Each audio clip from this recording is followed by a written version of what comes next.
ஒரு ஊர்ல 4 பணக்கார நண்பர்கள் இருந்தாங்க. அவங்களுக்கு பெருசா எந்த வேலையும் கிடையாது. எப்பயும் அவங்க கடைவீதிகள்ல கூடி மற்றவங்களை கிண்டல் பண்ணி சிரிக்கிறதும், கேலி செய்யறதும், அவங்கள வம்புக்கு இழுக்கிறதும், இதே தான் வேலை.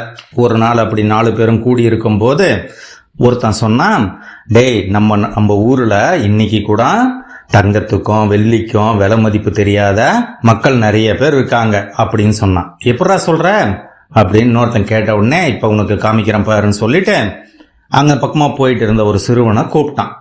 சிறுவன் வந்தான். தம்பி, இந்த சின்ன தங்க நாணயம் வேணுமா இல்ல இந்த பெரிய வெள்ளி நாணயம் வேணுமா அப்படின்னு அந்த சிறுவனை பார்த்து கேட்டான். சிறுவன் கொஞ்ச நேரம் பார்த்துட்டு அந்த பெரிய வெள்ளி நாணயத்தை எடுத்துக்கிட்டு போயிட்டான். இதை பார்த்த உடனே 4 நண்பர்களும் சிரிச்சாங்க.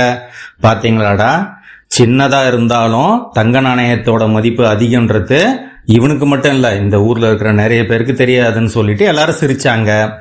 அன்னையில இருந்து நிறைய வாரங்கள் இதே மாதிரி அந்த பையனை கூப்பிடுறதும், அவன் முன்னாடி சின்ன தங்க நாணயத்தையும் பெரிய வெள்ளி நாணயத்தையும் கொடுக்கறதும், அந்த பையன் எப்பவுமே அந்த பெரிய வெள்ளி நாணயத்தை எடுத்துட்டு போறதுமே நடந்துட்டு இருந்தது.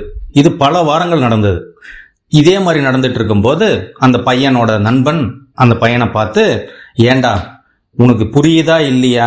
சின்னதா இருந்தாலும் தங்கத்தோட மதிப்பு அதிகம், பெருசா இருந்தாலும் வெள்ளியோட மதிப்பு குறைவு. ஏன் நீ எப்பவுமே அந்த வெள்ளி நாணயத்தையே எடுக்கிற? உன்னை பார்த்து அவங்களாம் கிண்டல் பண்ணி சிரிக்கிறாங்க, அது எனக்கு ரொம்ப கஷ்டமா இருக்கு அப்படின்னு சொன்னான். உடனே அந்த பையன் சொன்னா, வாடா என் கூடன்னு சொல்லிட்டு அவனோட வீட்டுக்கு கூட்டு போனான்.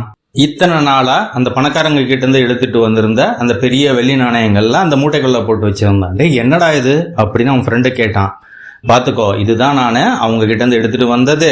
ஒன்னு தெரிஞ்சுக்க, நான் மட்டும் முதல் நாளே அந்த தங்க நாணயத்தை எடுத்திருந்தேன்னா அன்னைக்கோட அந்த விளையாட்டு முடிஞ்சிருக்கும். நான் என்னைக்கு அந்த தங்க நாணயத்தை எடுக்கிறனோ அன்னைக்கோட அந்த விளையாட்டு முடிஞ்சிருக்கும்.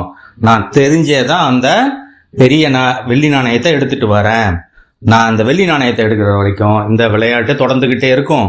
இப்ப என்கிட்ட இருக்கிற அந்த வெள்ளி நாணயங்களோட மதிப்பு அந்த ஒரு தங்க நாணயத்தை விட பல மடங்கு அதிகம். இப்ப சொல்லு, நான் முட்டாளா அவங்களா அப்படின்னு கேட்டான். 2 பேரும் சிரிச்சாங்க. இது போன்ற நல்ல கதைகள் மற்றும் விடுகதைகளை கேட்க தொடர்ந்து சப்ஸ்கிரைப் பண்ணுங்க அருமையான கதைகள் சேனலை. மறக்காம லைக் பண்ணிடுங்க. கூடவே உங்க ஃப்ரெண்ட்ஸ் அண்ட் ரிலேட்டிவ்ஸ்க்கும் ஷேர் பண்ணுங்க. பக்கத்துல இருக்க பெல் ஐக்கான் பட்டனையும் பிரஸ் பண்ணிடுங்க. நன்றி, வணக்கம்.